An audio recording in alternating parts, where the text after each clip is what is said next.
C'est lui, le vrai génie, ici. Ce furent les mots exacts que mon père, Alistair, m'a dit juste après qu'il a renoncé à 250 000 $ qui portaient mon nom.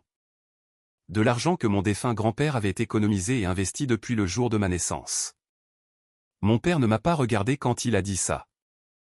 Il gardait les yeux fixés sur les documents de transfert, son stylo glissant avec aisance sur la ligne du bas, scellant mon destin d'un simple mouvement du poignet. Je n'ai pas pleuré. Je n'ai pas crié. Je n'ai pas renversé la lourde table de salle à manger en chaîne. Je suis simplement resté là, debout, à 19 ans, écoutant le silence assourdissant de ma mère qui fixait ses chaussures, réalisant que je ne signifiais absolument rien pour les personnes qui étaient censées me protéger. Mais pour comprendre comment nous en sommes arrivés à cette table de salle à manger, vous devez comprendre la dynamique de ma famille. J'ai grandi à Oak Park, dans l'Illinois, dans un quartier où les apparences étaient tout. Des pelouses impeccables, des VUS de luxe dans les allées, et des pères qui portaient des costumes sur mesure pour aller à leur poste dans la banque. Mon père était directeur de crédit dans une grande banque régionale. Il était obsédé par le statut, l'héritage, et les choses qui brillent. Et dans notre maison, la chose la plus brillante de toutes était mon frère aîné, Merrick. Merrick avait 3 ans de plus que moi. Et dès l'instant où il a pu marcher, il a été l'enfant prodige, le roi incontesté de la maison. Si Merrick voulait jouer à la crosse, mes parents achetaient du matériel de premier choix et engageaient des entraîneurs privés. Si je voulais rejoindre le club de menuiserie du lycée, mon père levait les yeux au ciel et me disait de ne pas ramener de la sueur dans son garage immaculé. J'étais l'enfant invisible, le bouc émissaire. Mon existence n'était, pour l'essentiel, qu'une toile de fond à la grandeur de Merrick. Je me souviens très bien de mon 18e anniversaire, non pas pour un gâteau ou une fête, mais parce que c'était l'année où Merrick a eu 21 ans. Pour l'anniversaire marquant de Merrick, mon père lui a acheté une Audi flambant neuve, sortie tout droit du concessionnaire. Elle avait des sièges en cuir qui sentaient le privilège coûteux. Mon père lui a tendu les clés devant tous nos voisins, rayonnant de fierté, en lui donnant de grandes tapes dans le dos. Pour mon anniversaire, quelques mois plus tard, j'ai eu une tape sur l'épaule et un vélo d'occasion acheté dans un vide-grenier, avec une chaîne cassée. J'ai passé la soirée de mon anniversaire dans le jardin, les mains couvertes de graisse noire, à réparer la chaîne moi-même, juste pour pouvoir me rendre à mon travail au salaire minimum dans une quincaillerie locale. Mais le contraste le plus frappant, le véritable musée de ma douleur, c'était la maison elle-même. Quand j'avais 16 ans, mon père a décidé que Merrick avait besoin d'un exutoire créatif pour booster ses dossiers de candidature à l'université. Merrick a soudainement voulu lancer un podcast sur les affaires et la finance. Alors, sans me demander mon avis, mon père a déménagé toutes mes affaires de ma chambre au 2e étage. Il a transformé ma chambre en un studio d'enregistrement ultramoderne pour Merrick, avec des panneaux de mousse acoustique et des microphones à 2000 $. Où suis-je allé? On m'a déménagé au sous-sol non aménagé, avec ses sols en béton, ses tuyaux apparents, et un petit radiateur d'appoint qui luttait à peine contre les hivers brutaux de l'Illinois. Quand j'ai demandé à ma mère, Daphné, pourquoi je devais déménager, elle s'est simplement dérobée, ses yeux fuyant nerveusement vers le bureau de mon père. Elle m'a dit d'être un gentil garçon, pour maintenir la paix, parce que mon frère avait besoin de cet espace pour son avenir. Elle était la complice ultime, une femme si terrifiée par le tempérament et la désapprobation de son mari qu'elle a sacrifié son plus jeune fils pour préserver le confort de sa propre vie. J'ai survécu à ces années en me repliant sur moi-même. J'ai trouvé la paix dans mes mains. J'adorais travailler le bois. Il y avait quelque chose d'honnête dans le bois d'œuvre. Si vous le coupez mal, il se brise. Si vous le poncez bien, il brille. Le bois ne vous ment pas. Le bois ne fait pas de favoritisme. Je passais mes nuits dans ce sous-sol glacial à esquisser des plans d'architecture, à construire des maquettes complexes de maisons, et à rêver du jour où j'aurais 18 ans et accès au fonds en fiducie que mon grand-père, Thaddeus, m'avait laissé. Cet argent était ma porte de sortie, mon billet pour un vrai programme d'architecture. Mais en ce funeste dimanche après-midi, mon père a pris une masse pour détruire ma porte de sortie, et il en a donné les morceaux à mon frère. Je n'ai rien cassé. Je n'ai pas supplié. J'ai juste regardé mon père et j'ai dit un seul mot. Ce mot m'a coûté 250 000 $. Mais il a déclenché une réaction en chaîne qu'Alistair n'aurait jamais pu prévoir. C'est arrivé pendant notre dîner dominical obligatoire. Le rôti de bœuf était sec, les pommes de terre étaient froides, et la tension dans la pièce était suffocante. Méric était rentré pour le week-end de son université coûteuse, hors de l'État. Il ratait la moitié de ses cours, mais on ne l'aurait jamais deviné à sa façon de se pavaner. Il portait une chemise impeccable et tenait un élégant portefeuille en cuir. À mi-chemin du repas, Méric s'est éclairci la gorge et a jeté une mince liasse de papier sur la table. C'était un document de 5 pages, à double interligne, en gros caractères. « Ceci est mon plan d'affaires », a annoncé Méric, se penchant en arrière sur sa chaise avec un sourire suffisant. « J'arrête la fac. L'université, c'est pour les moutons. Je lance une entreprise de technologie d'intelligence artificielle. Nous allons révolutionner la synergie des données. J'ai failli m'étouffer avec mon eau. La synergie des données ? Ce type avait à peine la moyenne en algèbre de base. Et il parlait d'intelligence artificielle. Mais mon père, Alistair, a regardé ces 5 pages comme si c'était le Saint Graal. Il a mis ses lunettes de lecture, a parcouru les mots à la mode, et a hoché lentement la tête. C'est visionnaire, Méric, a dit mon père, la voix pleine d'admiration. Vraiment visionnaire. Mais une start-up a besoin de capital d'amorçage. De combien as-tu besoin ? Méric n'a même pas scié. 250 000 $, papa. Ça couvrira les bureaux dans la Silicon Valley, le marketing initial, et mon salaire pour la première année. Mon cœur s'est arrêté. 250 000 $. C'était le montant exact qui se trouvait dans mon compte en fiducie UTMA. Le compte que mon grand-père Thaddeus avait créé pour mes études. Mon père a tapoté des doigts sur la table. Eh bien, nous avons le fonds pour les études de ton frère qui ne fait rien. Il n'en aura pas besoin. J'ai levé les yeux, regardant de l'autre côté de la table. Papa, ai-je dit, ma voix dangereusement calme. C'est mon argent pour l'université. J'ai une admission anticipée au programme de design à Chicago. Tu le sais. Méric a ricané, levant les yeux au ciel. Oh, allez, Arlon. L'avenir appartient à la technologie, papa. Arlon est doué de ses mains. Il pourra me construire un joli bureau en chêne pour mon bureau d'angle quand mon entreprise sera cotée en bourse. Je me suis tourné vers ma mère. Daphné fixait intensément son assiette de petits pois, les déplaçant avec sa fourchette. Elle ne levait pas les yeux. Elle ne croisait pas mon regard. Elle laissait faire. C'est à ce moment que mon père a porté le coup de grâce. Il m'a regardé, un rictus froid et calculateur sur le visage. C'est lui, le vrai génie, ici, Arlon. Ton frère a un vrai potentiel. Toi, tu aimes te salir les mains. Tu devrais aller manier un marteau. Trouve une équipe de construction. C'est un travail honnête pour quelqu'un de tes capacités. Il a sorti un formulaire d'autorisation de virement pré-rempli de sa mallette. Il l'avait déjà préparé. Il n'avait plus qu'à signer en tant que dépositaire du compte. Et là, juste entre la saucière et la salière, il a signé l'acte qui a anéanti tout mon avenir. Quelque chose en moi s'est brisé. Mais ce ne fut pas une rupture bruyante. C'était une fracture froide et silencieuse. J'ai réalisé à cet instant que rester dans cette maison, respirer le même air que ces gens, finirait par tuer mon âme. Je ne serai jamais rien d'autre pour eux qu'un tremplin pour Méric. D'accord, ai-je dit. Ce fut le seul mot que j'ai prononcé. D'accord. Je me suis levé de table. Je n'ai pas débarrassé mon assiette. Je ne me suis pas excusé. J'ai descendu les escaliers jusqu'à mon cachot au sous-sol. J'ai attrapé mon sac à dos en toile délavée et y ai fourré 3 paires de jeans, quelques t-shirts unis, et mes crayons à dessin. Puis, j'ai cherché sous mon lit et j'ai sorti la seule chose de valeur qui comptait vraiment pour moi. C'était une lourde boîte en chêne cabossée que mon grand-père Thaddeus m'avait donnée avant de mourir. Il m'avait dit d'y ranger mes outils. J'ai enfilé mes bottes de travail, j'ai jeté le sac à dos sur mon épaule, et je suis remonté. Mes parents et Méric étaient toujours à table, riant des prix de l'immobilier en Californie. Ils ne m'ont même pas remarqué traverser le couloir. J'ai ouvert la porte d'entrée, je suis sorti dans le vent glacial de l'automne, et je l'ai refermé doucement derrière moi. J'avais exactement 412 $ sur mon compte courant. J'avais un sac à dos. J'avais une boîte en bois.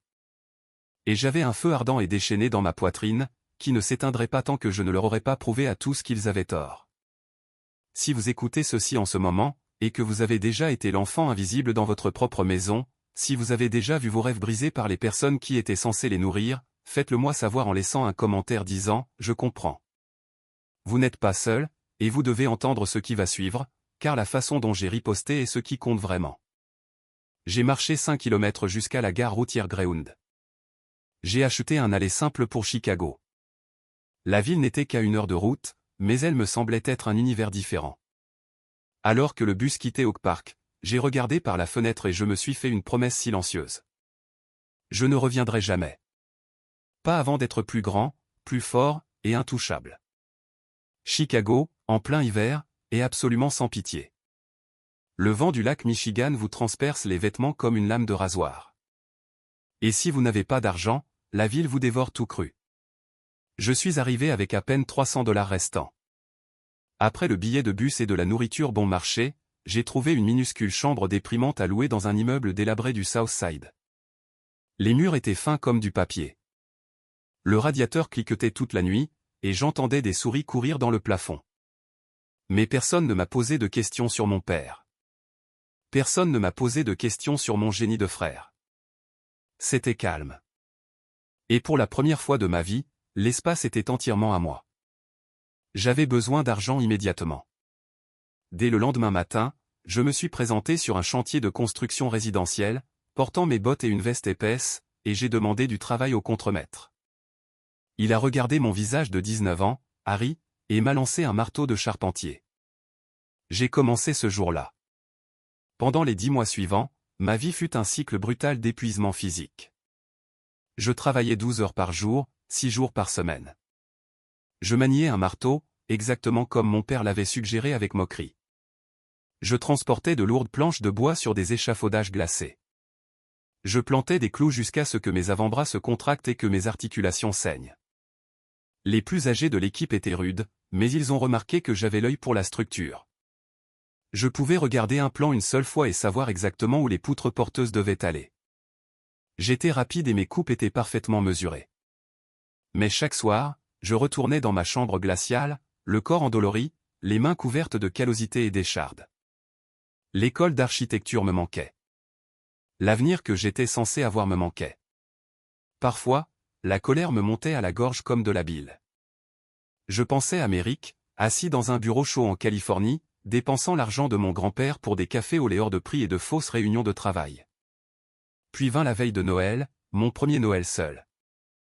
La ville était recouverte d'un manteau de neige blanche, et les gens se dépêchaient de rentrer chez eux, auprès de leur famille.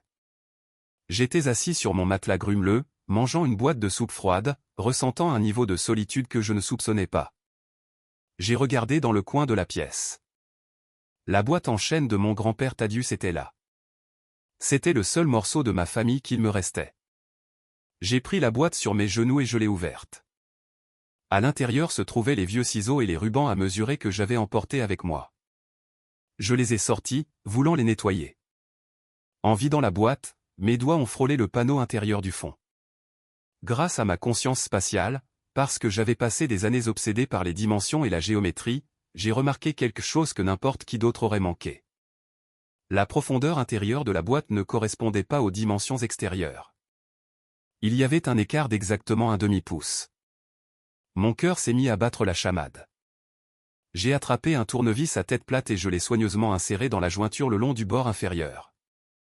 Avec un léger clic, le double fond s'est détaché. J'ai soulevé le mince panneau de bois. En dessous, caché dans une rainure peu profonde, se trouvait une petite enveloppe scellée. Le papier était vieux et légèrement jauni. Mes mains tremblaient en l'ouvrant. À l'intérieur se trouvait une unique carte de visite. C'était un papier cartonné épais et texturé avec des lettres noires en relief. On pouvait y lire « Vaughan et associés, droit des fiducies et successions ». Sous le nom, il y avait un numéro de téléphone et une note manuscrite au dos, dans l'écriture désordonnée de mon grand-père. Elle disait, pour Arlon, quand tu seras prêt à construire. J'ai fixé cette carte jusqu'à ce que ma vision se brouille de larmes. Mon grand-père Thaddeus avait su. Il avait toujours su quel genre d'homme était son fils, Alistair. Il savait que mon père était vaniteux, avide et indigne de confiance. Et avant de mourir, mon grand-père m'avait laissé une bouée de sauvetage. Il l'avait simplement caché là où seul un véritable artisan, quelqu'un qui comprenait le bois et l'espace, la trouverait un jour. Il l'avait caché là où mon père ne prendrait jamais la peine de regarder. Je n'ai pas dormi cette nuit-là. Je suis resté assis près de la fenêtre, à regarder la neige tomber sur Chicago, tenant ce petit morceau de carton comme si c'était un bouclier. Le lendemain matin, dès la fin du week-end de vacances et que l'horloge a sonné 9 heures, je suis descendu à la cabine téléphonique du coin. Mes mains tremblaient à cause du froid et de l'adrénaline. J'ai laissé tomber une poignée de pièces dans la fente et j'ai composé le numéro. Le téléphone a sonné 2 fois avant qu'une voix grave et autoritaire ne réponde. Cabinet Vaughn. Bonjour, ai-je dit, ma voix se brisant légèrement. Mon nom est Arlon. Thaddeus était mon grand-père. Il y eut une longue et lourde pause à l'autre bout du fil. Quand l'homme a repris la parole, son ton avait complètement changé. Arlon, dit doucement l'avocat. J'attends votre appel depuis 5 ans. Où êtes-vous? Appeler ce numéro a changé la trajectoire de toute ma vie. J'ai pris le métro aérien jusqu'au centre-ville, le LOP, dès le lendemain. Le cabinet d'avocats Vaughn et Associés était situé dans un bâtiment historique en briques qui sentait la cajou polie et le vieux papier. Monsieur Vaughn était un homme d'une 60aine d'années, avec des yeux gris perçants et un costume sur mesure qui lui donnait l'air d'un juge qui ne tolérait pas les absurdités. Il m'a fait entrer dans son bureau, m'a offert une tasse de café chaud, et m'a dit de m'asseoir. Il a regardé mes mains calleuses, ma veste bon marché, et les cernes sombres sous mes yeux. Il n'a pas eu pitié de moi. Il avait juste l'air en colère. Votre grand-père était un homme très intelligent, Arlon, commença Monsieur Vaughn, se penchant sur son immense bureau. Il savait qu'Alistair était obsédé par Merrick. Il soupçonnait que votre père pourrait tenter de détourner vos fonds pour les études. Attendez, les jeux interrompus, serrant ma tasse de café. Le compte UTMA. Mon père en a retiré 250 000 $ et les a donnés à mon frère. Est-ce que c'est légal? L'expression de Monsieur Vaughn devint remarquablement froide. Non, c'est hautement illégal. Un compte en vertu de la loi sur les transferts uniformes aux mineurs est irrévocable. Le dépositaire, dans ce cas votre père, a une obligation fiduciaire stricte d'utiliser ces fonds uniquement pour votre bénéfice. Transférer la totalité du solde à votre frère adulte pour une start-up fictive est un manquement flagrant à l'obligation fiduciaire. C'est du vol. Mon estomac s'est noué. Je pouvais sentir le sang quitter mon visage. Il m'a volé. Oui, c'est exact, dit fermement Monsieur Vaughn. Et j'ai tous les relevés bancaires pour le prouver. Je peux intenter un procès dès demain. Nous pouvons traîner Alistair en justice, geler ses avoirs, et le forcer à rembourser chaque centime, avec les intérêts. Nous pouvons ruiner sa réputation bancaire immaculée en quelques semaines. L'idée était enivrante. Pendant un bref et lumineux instant, j'ai imaginé mon père arrogant, debout dans une salle d'audience, transpirant sous serment, sa façade de quartier parfaite s'effondrant en poussière. J'ai imaginé Merrick voyant son bureau chic en Californie saisi par des agents de recouvrement. Mais ensuite, j'ai pensé à la réalité. Les frais de justice, les années passées au tribunal, les dépositions interminables où je devrais m'asseoir en face de ma mère et la regarder pleurer en défendant mon père. Je serais piégé dans leur orbite toxique pendant encore 5 ans. J'ai pris une profonde inspiration. Non, ai-je dit. Monsieur Vaughn a haussé un sourcil, clairement surpris. Vous ne voulez pas le poursuivre, Arlon? C'est une victoire garantie. Pas encore, ai-je répondu, regardant par la fenêtre l'horizon de Chicago. Si je le poursuis maintenant, je ne suis qu'un gamin désespéré qui réclame son argent. Je veux garder ses preuves. Quel est le délai de prescription pour un manquement à l'obligation fiduciaire dans cet état? 5 ans, répondit Vaughn, un lent sourire approbateur se dessinant sur son visage. Vous avez 5 ans à compter de la date de vos 18 ans pour déposer la plainte. Gardez les dossiers en sécurité, Monsieur Vaughn. Laissez le temps s'écouler.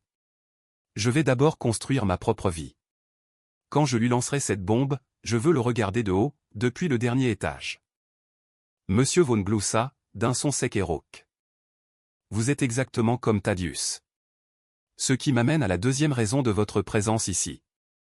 Il ouvrit un tiroir et en sortit une enveloppe épaisse. Votre grand-père savait que le compte UTMA pourrait être compromis, alors il a mis en place une deuxième fiducie secrète. C'était une petite somme, juste un compte secondaire qu'il a financé avec son propre argent de retraite. Il m'a demandé de ne pas vous contacter, mais d'attendre que vous trouviez la carte dans la boîte. Il voulait s'assurer que vous aviez d'abord le cran de survivre. Il fit glisser un chèque de banque sur le bureau. Il était à mon nom. Le montant était d'exactement 15 000 $. Ce n'est pas un quart de million, dit doucement Vaughn. Mais c'est à vous. Propre et net. Sans condition, sans dépositaire, sans Alistair. J'ai fixé les chiffres. 15 000 $. Pour mon frère, c'était un week-end à Vegas. Pour moi, c'était les clés du royaume. Je ne suis pas retourné à la charpenterie le lendemain. J'ai pris cet argent, j'ai ouvert un nouveau compte bancaire dans une institution complètement différente, et je suis allé faire des achats. J'ai acheté des outils de menuiserie haut de gamme, une scie à table professionnelle, des ciseaux de haute qualité, une défonceuse robuste, et un logiciel de dessin. J'ai loué un coin minuscule et mal éclairé d'un entrepôt industriel partagé dans le quartier des entrepôts pour 400 $ par mois. J'ai cessé d'être un journalier. Je suis devenu un artisan indépendant. Pendant que je trimais dans la poussière glaciale de cet entrepôt, mettant toute mon âme dans chaque pièce que je touchais, Merrick vivait sa meilleure vie sur la côte ouest, et il s'assurait que tout le monde le sache. L'Instagram de Merrick était un cours magistral sur l'illusion moderne. Je ne le suivais pas, mais je n'en avais pas besoin. Ma tante Corbin, l'un des plus bruyants sbires de ma famille, avait trouvé mon adresse email et prenait un immense plaisir à m'envoyer des nouvelles hebdomadaires sur le génie de la famille. « Regarde ton frère, Arlon », écrivait-elle dans un email, joignant une capture d'écran de Merrick tenant une coupe de champagne sur un toit terrasse surplombant San Francisco. Il construit un empire. Tu devrais vraiment t'excuser auprès de ton père et rentrer à la maison. Peut-être que Merrick te donnera un travail, pour balayer les sols de son bureau. Les légendes de Merrick étaient toujours remplies de mots à la mode odieux, au charbon 24 juillet, disrupter l'espace tech, mentalité de PDG. Il avait loué un appartement de luxe dans la Bay Area et assistait à des soirées de réseautage exclusives. Tout cela financé par mon éducation volée. Chaque fois que je voyais une photo de lui souriant, ce sourire arrogant, je canalisais cette rage directement dans mes mains. J'ai commencé à concevoir et à construire des meubles sur mesure haut de gamme, pas les trucs bon marché produits en série. J'ai construit d'immenses tables de salle à manger en noyer de récupération, avec des bords bruts. J'ai fabriqué des étagères géométriques modernes et complexes. Je travaillais jusqu'à ce que mes muscles brûlent et que ma vision se trouble. Quand j'ai eu 5 pièces impeccables terminées, j'ai loué une camionnette bon marché et j'ai conduit jusqu'au quartier de design le plus riche de la ville. J'ai commencé à entrer dans les salles d'exposition de design d'intérieur haut de gamme, sans rendez-vous, portant un lourd portfolio de photos et un petit échantillon physique de ma menuiserie. J'ai été rejeté 12 fois de suite. Ils regardaient ma jeunesse, mon manque de diplôme de design prestigieux, et me montraient la porte. Mais la 13e porte était différente. L'enseigne au-dessus du verre indiquait « Rowan Custom Interior ». Je suis entré et j'ai été immédiatement confronté à une femme d'une 40aine d'années. Elle avait des traits vifs, un blazer ajusté, et une expression qui suggérait qu'elle avait déjà perdu patience pour la journée. Son nom était Rowan, et elle était la propriétaire. « Nous ne recevons pas de fournisseurs sans rendez-vous, gamin », lança-t-elle sans lever les yeux de ses échantillons de tissu. « Laissez une carte. » Je n'ai pas laissé de carte. Je me suis dirigé vers sa table d'exposition immaculée et j'ai posé mon échantillon physique.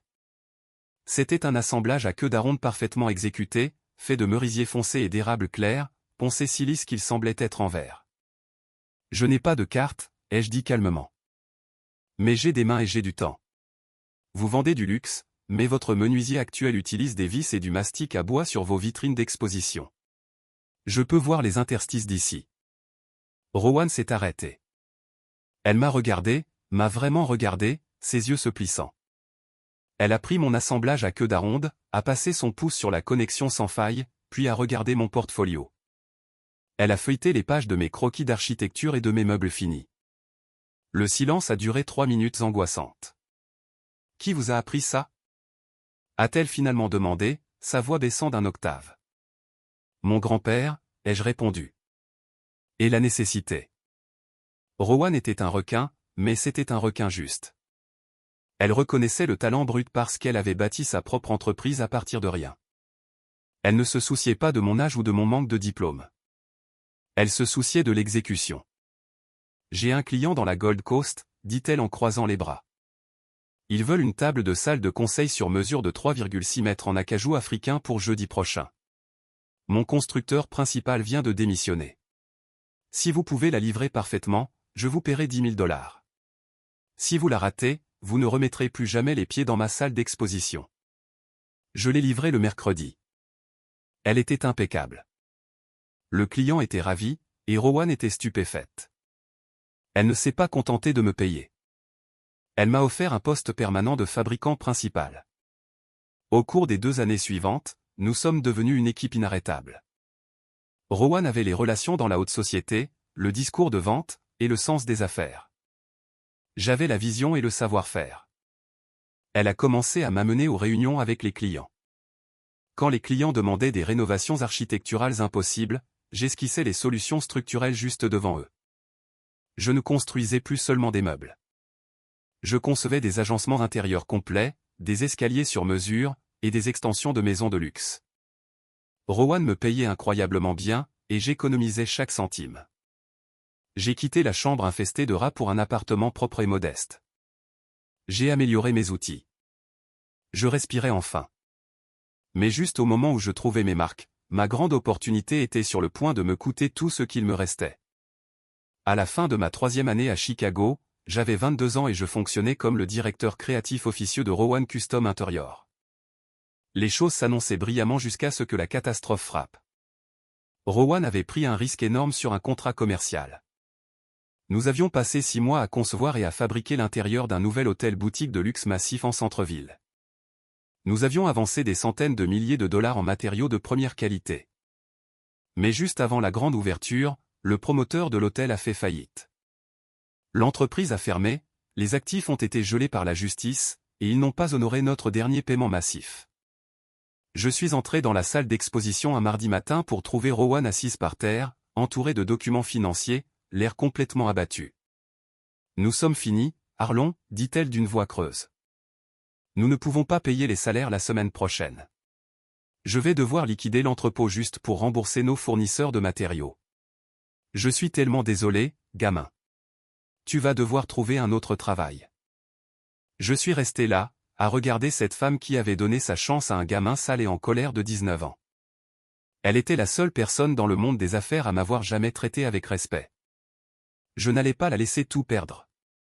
Je suis retourné à mon appartement et j'ai ouvert mon ordinateur portable. Je me suis connecté à mon compte bancaire. Au cours des 3 dernières années, en vivant complètement en dessous de mes moyens et en travaillant 80 heures par semaine, j'avais économisé exactement 85 000 $. C'était tout ce que j'avais. C'était mon filet de sécurité. J'ai imprimé le relevé bancaire. J'ai attrapé un immense rouleau de plans d'architecture sur lesquels je travaillais en secret et je suis retourné à la salle d'exposition. J'ai jeté le relevé bancaire par terre, juste devant Rowan. « J'ai 85 000 $ en liquidité, lui ai-je dit. C'est à vous. Payez les fournisseurs. Maintenez l'activité. » Rowan a fixé le papier, les yeux écarquillés. « Arlon, non. Je ne peux pas prendre tes économies. C'est un navire qui coule. » « Ce n'est pas un navire qui coule si nous changeons de direction, » ai-je rétorqué, déroulant les plans sur son bureau. « Oubliez les hôtels-boutiques. Regardez ça. » Je lui ai montré mes conceptions pour des domaines résidentiels de luxe écologique haut de gamme. Des concepts architecturaux complets combinant du bois brut, du verre moderne, et de l'ingénierie durable. C'étaient des concepts de maisons massives, de plusieurs millions de dollars. Le marché immobilier pour les ultra-riches est en plein essor, ai-je expliqué rapidement. Nous cessons d'être une simple entreprise de design d'intérieur. Nous devenons une entreprise d'architecture de conception et de construction à service complet. Vous avez la liste de clients fortunés. J'ai les conceptions et les connaissances structurelles pour les construire. Nous présentons ça à vos 3 meilleurs clients milliardaires demain. Rowan a regardé les plans. Elle a regardé le relevé bancaire. Puis elle m'a regardé, un feu lent et féroce revenant dans ses yeux. « Si nous faisons ça, Arlon, tu n'es plus mon employé. Tu es mon partenaire. » Nous avons rédigé le contrat cet après-midi-là. J'ai injecté mes économies dans l'entreprise. Et en retour, La société a été officiellement rebaptisée Rowan Enderland Custom Estate. Je possédais 49% des parts. J'avais 22 ans, un diplôme d'études secondaires, et j'étais partenaire d'une entreprise de luxe. L'ironie ne m'a pas échappé. Nous concevions et construisions des manoirs tentaculaires et extravagants pour des banquiers, des cadres, et des familles de la vieille fortune. Des hommes qui étaient exactement comme mon père, Alistair. Des hommes qui exigeaient la perfection et le statut. Et ils payaient des millions de dollars aux gamins à qui on avait dit d'aller manier un marteau. Notre pari a été spectaculairement payant. L'un des anciens clients de Rowan a acheté notre premier concept de domaine écologique. La marge bénéficiaire était astronomique. En un an, nous avions 3 autres projets résidentiels massifs sous contrat.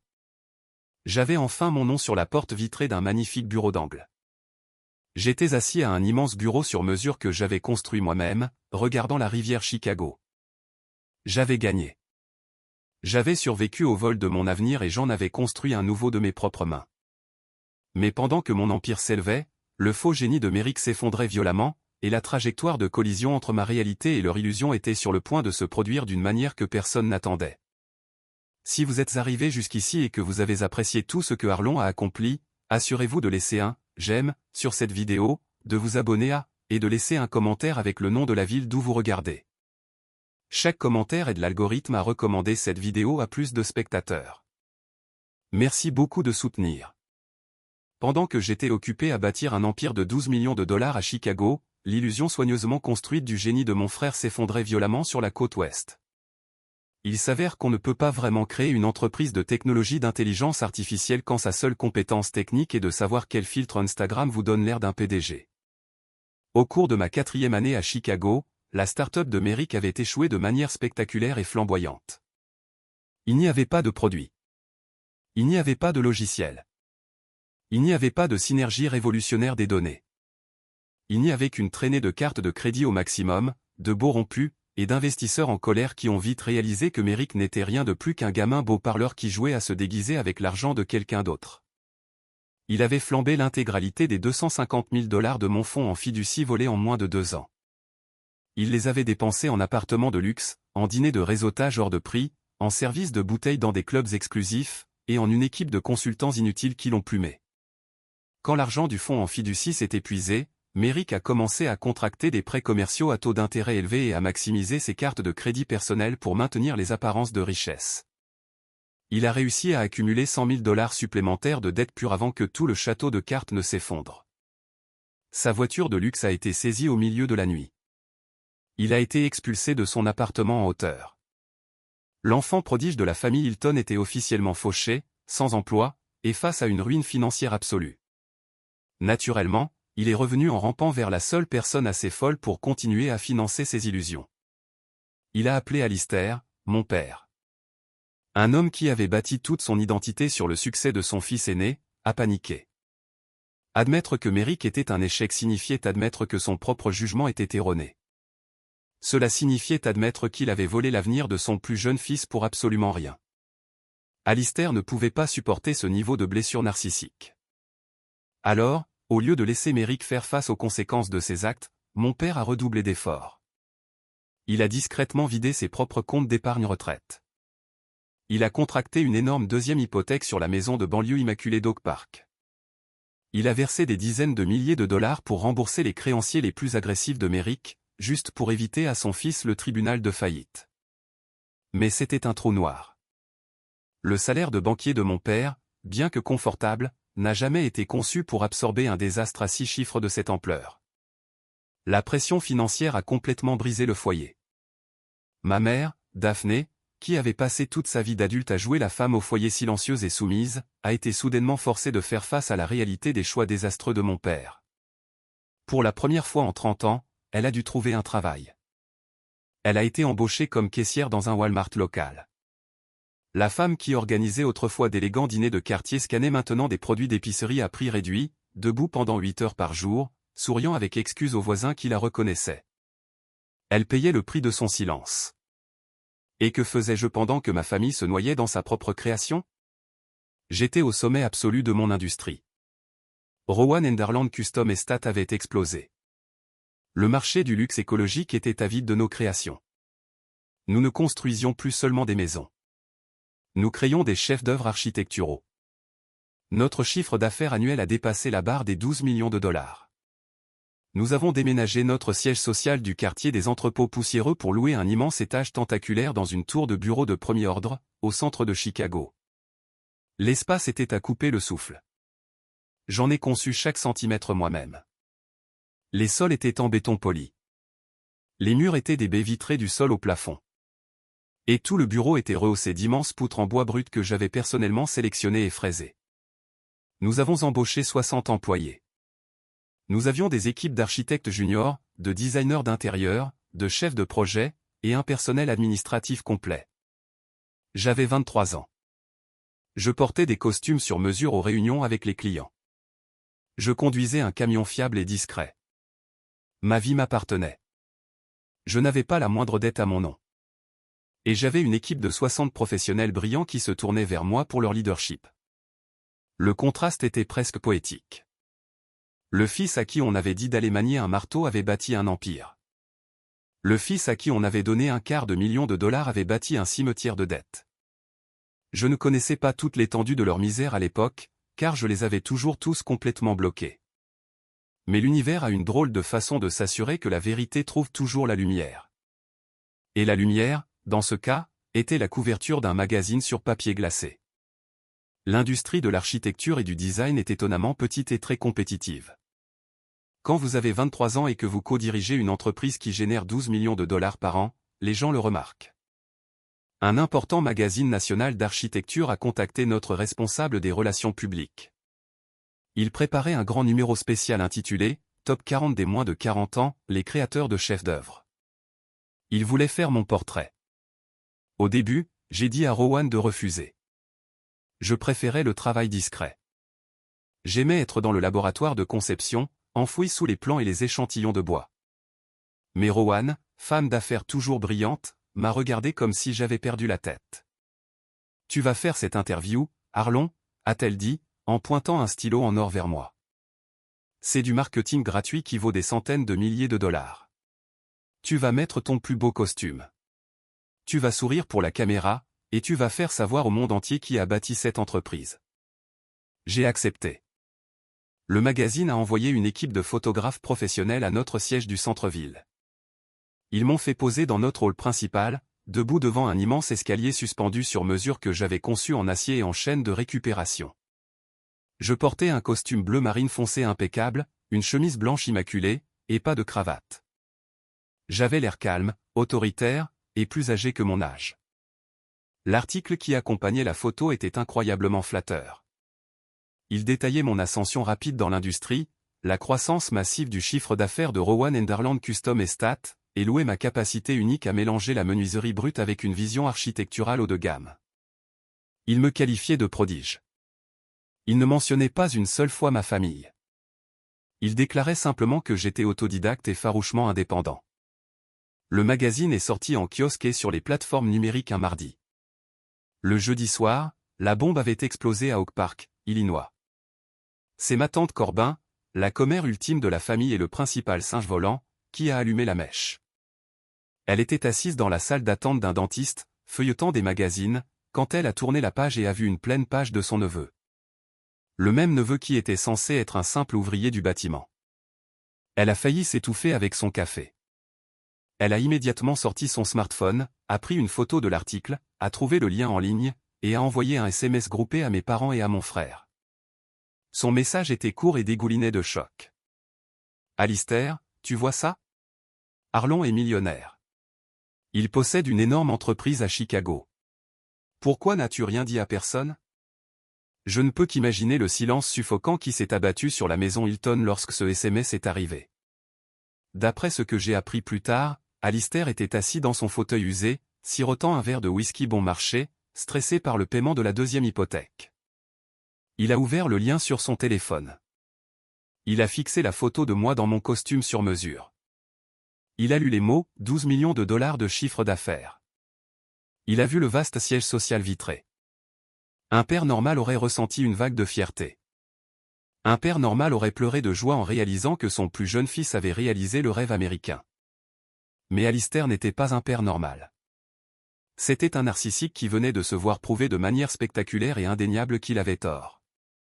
Au lieu de la fierté, il a ressenti une humiliation intense et brûlante.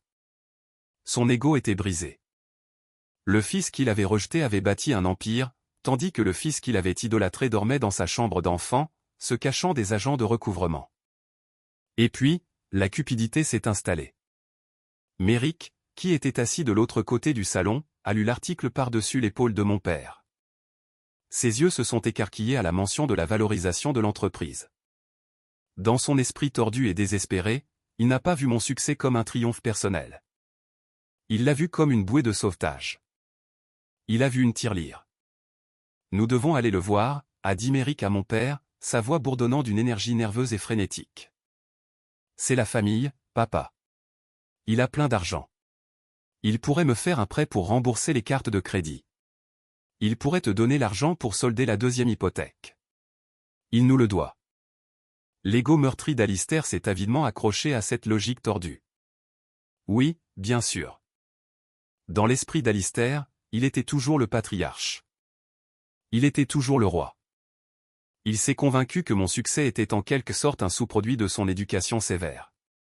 Il croyait sincèrement qu'il pouvait simplement conduire jusqu'à Chicago, entrer dans mon bureau, exiger le respect, et repartir avec un chèque massif pour sauver son navire en perdition. Ils n'ont pas appelé à l'avance. Ils n'ont pas essayé de me contacter pour s'excuser. Ils se sont simplement réveillés un lundi matin, ont mis leurs plus beaux vêtements, ont forcé ma mère épuisée à monter sur la banquette arrière de la voiture, et ont conduit 4 heures jusqu'à Chicago pour récupérer le fils qu'ils avaient jeté. Ils pensaient qu'ils allaient intimider un garçon. Ils ne savaient pas qu'ils étaient sur le point d'entrer sur le territoire d'un roi. C'était un mardi matin. J'étais debout à la table à dessin de mon bureau privé, finalisant les plans de structure pour un domaine à flanc de falaise surplombant le lac Michigan. Le bureau était calme, à l'exception du léger bourdonnement de la climatisation et du murmure professionnel distant de 60 employés travaillant dans l'espace ouvert à l'extérieur de mes murs de verre. L'interphone sur mon bureau a sonné. C'était Janet, notre réceptionniste en chef. C'était une femme d'une 50aine d'années, farouchement protectrice, qui dirigeait la réception comme un poste de contrôle militaire. « Monsieur Hilton, dit Janet, son ton mêlé de confusion et d'une pointe de prudence. Il y a 3 personnes dans le hall. Elles n'ont pas de rendez-vous. Le monsieur plus âgé exige de vous voir. Il dit qu'il est votre père. » Mon crayon s'est arrêté. Pendant 5 ans, je m'étais préparé à ce moment.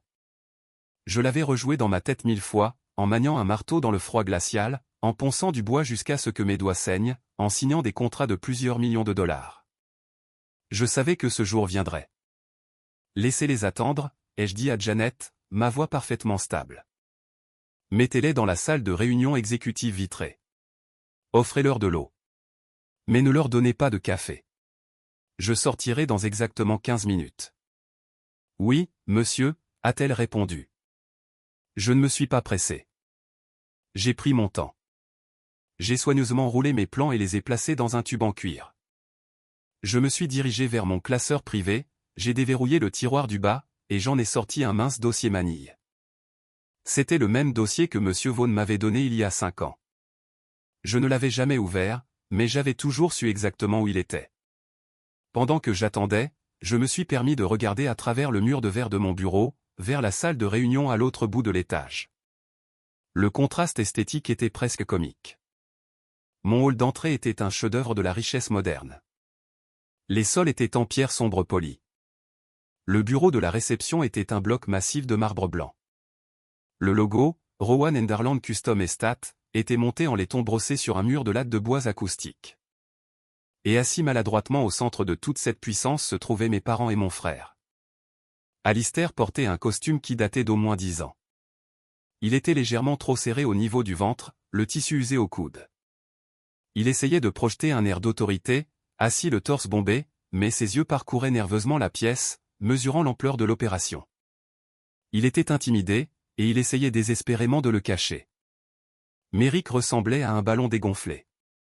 Le tech bro arrogant d'Instagram avait disparu. Il portait un polo froissé et un pantalon kaki délavé.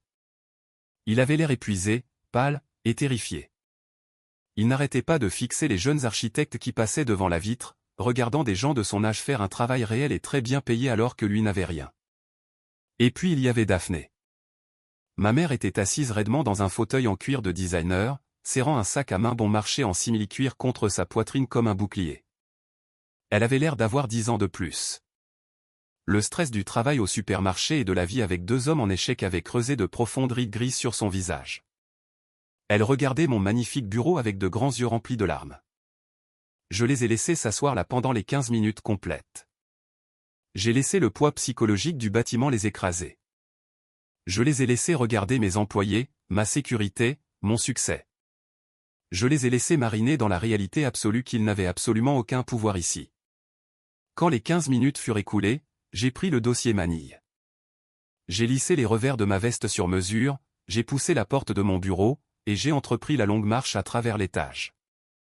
Alors que j'approchais de la salle de réunion, la conversation de mon personnel s'est naturellement calmée. Il pouvait sentir la tension. J'ai poussé la lourde porte en verre et je suis entré dans la pièce. Alistair s'est immédiatement levé, affichant un faux sourire étrange sur son visage.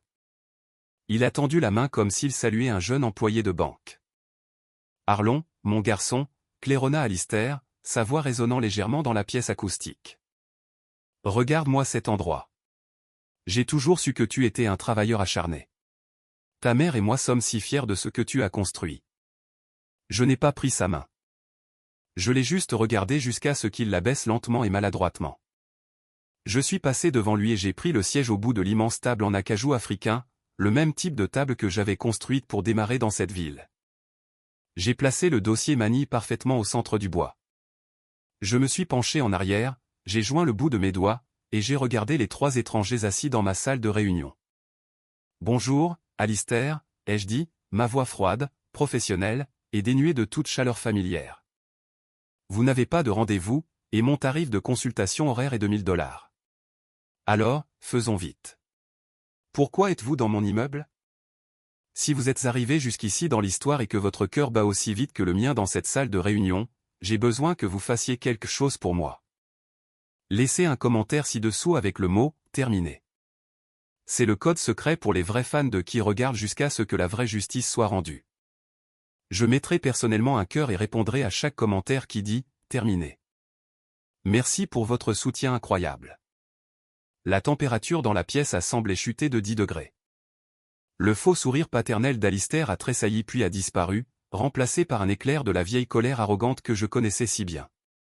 Il n'aimait pas être appelé par son prénom. Il n'aimait pas qu'on lui parle comme à un subalterne. « Écoute-moi bien, Arlon », a sèchement répliqué Alistair, le visage rougissant. « Tu peux laisser tomber ton numéro d'homme d'affaires. Je suis ton père. Nous avons fait un long trajet pour te voir.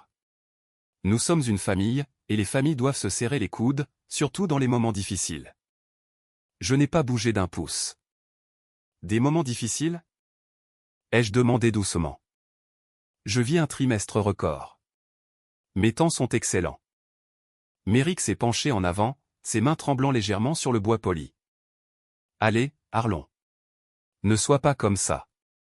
Écoute, j'ai eu une mauvaise passe avec ma start-up tech. Le marché a changé. Les investisseurs se sont retirés. C'était hors de mon contrôle. Mais j'ai un nouveau plan, un pivot. J'ai juste besoin d'un peu de marge de manœuvre pour relancer les choses. » Il a offert une version faible et pathétique de son vieux sourire charmeur. « On a vu l'article. Tu déchires tout. J'ai juste besoin d'un prêt à court terme. 100 000 $, juste pour régler quelques obstacles immédiats. Papa a aussi du mal avec l'hypothèque. Tu en as largement assez. Fais-nous un chèque et on pourra tous redevenir une famille. » J'ai regardé Méric. J'ai regardé les cernes sous ses yeux, le désespoir qui suintait de ses pores. Je n'ai ressenti absolument rien. Aucune pitié, aucune colère, juste un profond dégoût clinique. J'ai lentement déjoint mes doigts. Je me suis avancé et j'ai ouvert le dossier manille. J'ai sorti une seule feuille de papier et je l'ai fait glisser sur la surface lisse de l'acajou jusqu'à ce qu'elle s'arrête directement devant Alistair. Alistair a baissé les yeux sur le papier. C'était une copie d'un formulaire d'autorisation de virement bancaire daté d'exactement 5 ans et 1 mois. Il montrait un retrait de 250 000 $ d'un compte de la loi sur les transferts uniformes aux mineurs se terminant par 4309. Le bénéficiaire indiqué était Arlon Hilton. Le compte de destination appartenait à Merrick Hilton. Au bas de la page se trouvait la signature inimitable d'Alistair. Le visage d'Alistair est passé du rouge vif à un blanc maladif en quelques secondes. Ses yeux se sont levés pour croiser les miens, remplis d'une panique authentique et pure.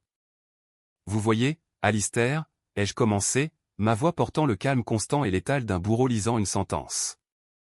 Quand vous avez transféré cet argent, vous avez supposé que j'étais juste un gamin stupide qui aimait jouer avec le bois. Vous avez supposé que je partirais simplement et que j'oublierais. Mais je n'ai pas oublié. J'ai engagé un avocat spécialisé en fiducie et succession. Il s'appelle Monsieur Vaughn. Merrick déglutit difficilement, regardant tour à tour le papier et notre père. Papa, de quoi il parle? Je parle d'un manquement à l'obligation fiduciaire, ai-je dit, élevant la voix juste assez pour commander toute la pièce. En vertu de la loi de l'Illinois, le dépositaire d'un compte UTMA a l'obligation légale stricte d'utiliser ses fonds uniquement au profit du mineur. Retirer la totalité du solde pour financer une fausse entreprise de technologie pour votre fils adulte n'est pas une décision familiale. C'est un délit fédéral. C'est du vol. Alistair a ouvert la bouche pour parler, mais seul un croassement sec en est sorti. Il a essayé de desserrer sa cravate. Vous me devez 250 000 $, plus 5 ans d'intérêts composés, plus des dommages-intérêts punitifs, ai-je poursuivi, me penchant en avant, clouant Alistair de mon regard. Le délai de prescription pour intenter une action en justice pour manquement à l'obligation fiduciaire dans cet état est d'exactement 6 ans. Cela signifie qu'il me reste 11 mois pour porter plainte. Le silence dans la pièce était absolu. Même le bruit ambiant du bureau à l'extérieur semblait s'estomper. J'ai la plainte rédigée qui attend dans le tiroir du bureau de Monsieur Vaughn en ce moment même, ai-je chuchoté, ma voix dégoulinant de venin. Si je donne le mot, il la dépose. Les tribunaux gèleront les pathétiques actifs qu'il vous reste. Ils auditeront vos relevés bancaires, votre carrière de banquier, votre réputation à Oak Park. Tout ce qui vous est cher sera publiquement détruit devant un tribunal et vous irez en prison pour fraude. Alistair s'est physiquement tassé dans son fauteuil. Le patriarche de la famille Hilton, l'homme qui m'avait terrorisé pendant 18 ans, ressemblait à un vieil homme pathétique et effrayé. Je ne te donne pas de prêt, Merrick, ai-je dit, tournant mon regard vers mon frère, qui tremblait maintenant visiblement. Je ne paie pas votre deuxième hypothèque, Alistair. La seule raison pour laquelle je n'ai pas intenté ce procès et ne vous ai pas ruinés tous les deux, c'est que vous ne valez pas mes frais de justice. Vous m'êtes insignifiant. Mais si l'un de vous deux me contacte à nouveau, si vous remettez un pied dans ma ville, ou si vous me demandez un seul centime, je passerai un seul coup de fil, et je vous enterrerai sous tant de litiges que vous ne reverrez jamais la lumière du jour. Me comprenez-vous? Ai-je exigé, ma voix claquant enfin comme un fouet. Alistair a hoché la tête rapidement, les yeux fixés sur la table. Oui, a-t-il étouffé. Nous comprenons. Jusqu'à ce moment précis, ma mère, Daphné, n'avait pas dit un seul mot. Elle était restée assise, figée sur sa chaise, écoutant la terminologie juridique, regardant le document bancaire, et traitant lentement l'ampleur absolue de ce que mon père m'avait fait et de ce que j'avais fait pour y survivre. Elle a regardé le document sur la table. Elle a regardé la posture défaite et lâche d'Alistair. Et puis elle m'a regardé. Elle a regardé le costume sur mesure, l'immense bureau vitré, le pouvoir absolu que je commandais dans cette pièce. Et puis, le barrage a cédé. Daphné a laissé échapper un son qui était à la fois un hoquet et un sanglot. C'était le son d'une femme réalisant qu'elle avait passé toute sa vie à protéger un monstre et, ce faisant, avait sacrifié un roi. Oh, Arlon! A-t-elle pleuré, sa voix tremblant violemment. Mon Dieu, Arlon, je suis tellement désolé. Je ne savais pas que c'était illégal. Je ne savais pas ce qu'il te faisait. J'aurais dû l'arrêter. J'aurais dû te protéger. Elle s'est levée de sa chaise, tendant les mains vers moi, mais ses jambes ne pouvaient pas supporter le poids de sa culpabilité. Ses genoux ont littéralement fléchi sous elle. Elle s'est effondrée en avant, se rattrapant au bord de la lourde table de réunion en acajou, sanglotant de manière incontrôlable sur le bois poli. Arlon, s'il te plaît, a-t-elle supplié entre des respirations haletantes. S'il te plaît, pardonne-moi. Regarde ce que tu as fait. Regarde cet endroit magnifique. Je suis ta mère. S'il te plaît, ne nous renvoie pas. Pendant une fraction de seconde, une infime partie enfouie de mon enfant intérieur a voulu contourner la table et la prendre dans mes bras. Une infime partie de moi voulait dire que ce n'était pas grave, que nous pouvions arranger ça. Mais j'ai regardé ses mains agrippées à la table. Je me suis souvenu de ces mêmes mains pliant des serviettes pendant qu'Alistair me disait d'aller manier un marteau. Je me suis souvenu d'elle fixant ses petits pois pendant que mon avenir était volé. Elle n'a pas pris la parole quand j'étais un garçon impuissant de 19 ans qui avait besoin d'une mère. Elle ne pleurait maintenant que parce que j'étais un millionnaire tenant une guillotine juridique au-dessus du cou de son mari. Je me suis levé, boutonnant ma veste avec une précision lente et délibérée. J'avais besoin d'un protecteur quand j'étais adolescent, Daphné, ai-je dit, ma voix vide de toute émotion. J'avais besoin d'une mère quand je dormais sur un sol en béton dans une chambre infestée de rats. Je n'ai plus besoin de protecteur. J'ai 24 ans. J'achète ma propre sécurité maintenant. J'ai tendu la main et j'ai appuyé sur le bouton de l'interphone sur la console centrale de la table. Janet, ai-je dit. Oui, Monsieur Hilton, sa voix a crépité instantanément. La réunion est terminée. Veuillez faire venir la sécurité et escorter ces 3 personnes hors du bâtiment. Si jamais elles reviennent, faites-les arrêter pour violation de propriété. Compris, monsieur. J'ai ramassé le document bancaire, je l'ai glissé dans le dossier manille, et j'ai regardé Alistair une dernière fois. Prends ton génie de fils, et sors de mon empire, ai-je dit. Je leur ai tourné le dos et je suis sorti par la porte latérale de la salle de réunion, me dirigeant directement vers mon laboratoire de conception privée. Je n'ai pas regardé en arrière. Des murs de verre de mon bureau, j'ai regardé le dernier acte se dérouler. 2 grands gardes de sécurité en uniforme sont arrivés aux portes de la salle de réunion. Ils ont escorté Alistair, Merrick et Daphné à travers l'immense bureau ouvert. C'était l'ultime marche de la honte. Alistair essayait de garder la tête haute, mais il avait l'air complètement brisé. Merrick regardait le sol, cachant son visage. Daphné pleurait toujours, serrant son sac à main bon marché. Ils sont passés devant 60 de mes employés. 60 professionnels brillants et très bien payés qui étaient occupés à concevoir des manoirs, à analyser des feuilles de calcul, et à construire l'avenir. Pas un seul employé n'a cessé de travailler. Pas un seul employé ne se souciait de qui était Alistair Hilton. Dans sa petite ville de banlieue, c'était un banquier important. Mais au 14e étage de mon immeuble, il n'était absolument rien. Il n'était qu'un vieil homme pathétique se faisant jeter du château de son fils. Les portes de l'ascenseur se sont ouvertes. Ils sont entrés et les portes métalliques se sont refermées, les effaçant de ma vie pour toujours. Cette confrontation dans la salle de réunion a eu lieu il y a plus d'1 an. Beaucoup de choses ont changé depuis le jour où les portes de l'ascenseur se sont fermées sur mon ancienne famille. L'univers, semble-t-il, a un système de comptabilité parfait en matière de karma. La situation financière d'Alistair et de Merrick s'est détériorée exactement comme je le savais. Sans une injection massive d'argent de ma part, le château de cartes s'est entièrement effondré. La banque a saisi la maison de banlieue immaculée d'Oak Park. Alistair, confronté à une dette écrasante et à une réputation ternie, a été contraint à une retraite anticipée et misérable. Lui et Merrick vivent maintenant dans un appartement exigu de 2 chambres dans une partie beaucoup moins désirable de l'État. Le stress et la pauvreté ont complètement détruit leur relation dorée. Selon les quelques nouvelles que j'ai reçues de parents éloignés, ils se parlent à peine. Alistair reproche à Merrick d'avoir gaspillé l'argent et ruiné sa retraite. Merrick reproche à Alistair de lui avoir mis trop de pression et de lui avoir donné de mauvais conseils commerciaux. Ce sont 2 hommes toxiques, piégés dans une petite boîte de leur propre fabrication, se noyant dans le ressentiment. Mais le rebondissement le plus surprenant de tous est venu de ma mère. 3 mois après ce jour dans mon bureau, une épaisse lettre manuscrite est arrivée à mon siège social. C'était de Daphné. Elle m'écrivait pour me dire qu'elle avait enfin atteint son point de rupture.